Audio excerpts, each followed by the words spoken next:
ناظرین السلام علیکم۔ میری آج کی داستان کا عنوان ہے مجاہد سپہ سالار کی دعا اور قسم۔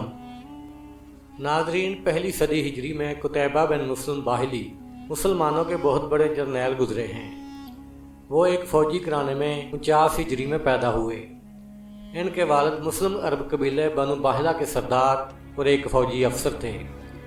نوجوان قتیبہ بن مسلم بھی اپنے والد کی طرح فوج میں بھرتی ہو گئے۔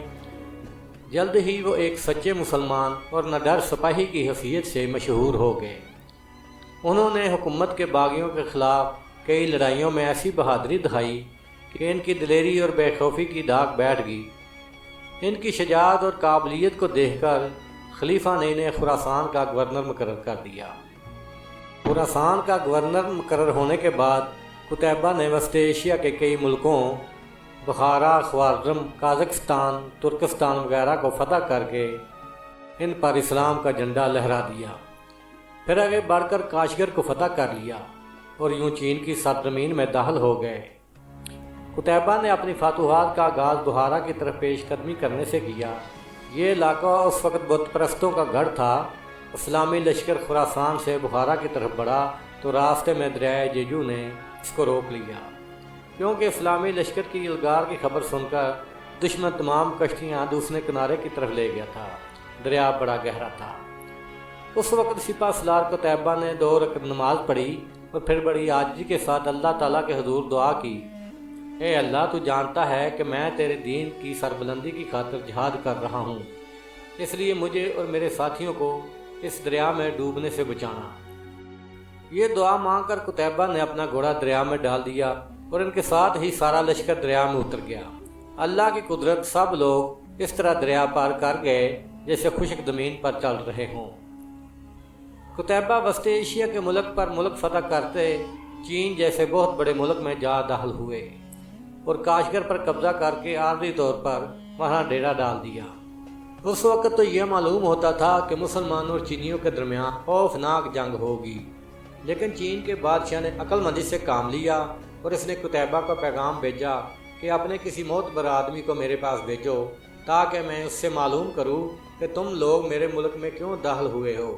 خاقان چین کا پیغام ملنے پر قتیبہ نے حبیرہ بن مشرج کلابی کو 10 ایسے دنا مجاہدوں کے ساتھ خاقان کے پاس بھیجا جو اس کی آنکھوں میں آنکھیں ڈال کر گفتگو کر سکتے تھے۔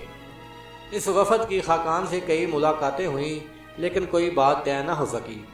آخری ملاقات میں خاقان نے حبیرہ سے کہا، تم سب سے دنا آدمی معلوم ہوتے ہو، جو اپنے سپہ سالار سے کہہ دو کہ اگر خیر چاہتے ہیں تو اس ملک سے نکل جاؤ۔ میرے پاس اتنے بڑے بڑے لشکر ہیں کہ تمہارے لشکر کی ان کے سامنے کوئی حیثیت نہیں۔ میرے یہ لشکر لمحہ بھر میں تمہارے چھوٹے سے لشکر کو کچل ڈالیں گے۔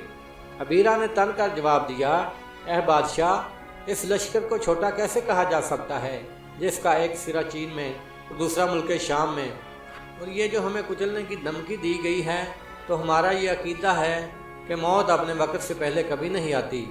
اگر یہ جنگ کے میدان میں آئے تو ہم اسے اپنی خوش قسمتی سمجھتے ہیں۔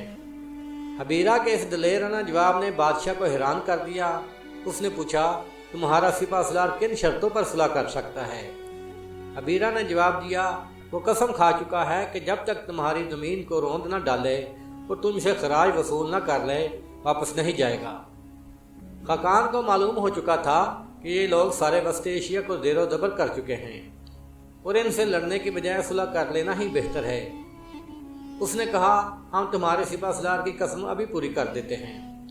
پھر اس نے سونے کے چند تشتوں میں اپنی زمین کی مٹی، بہت ساز و سامان اور قیمتی تحفے طویل قتیبہ کے پاس روانہ کیے اور مسلمانوں سے صلح کی خواہش ظاہر کی۔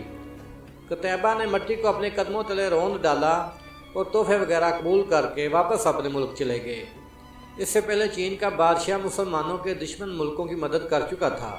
اب اسے معلوم ہو گیا کہ ایسا کرنا کتنا خطرناک ہے۔ چنانچہ مسلمانوں سے صلح کر کے اس نے بتا دیا کہ آئندہ ایسا نہیں کرے گا، اور یہی قتیبہ کا مقصد تھا جو پورا ہو گیا تھا۔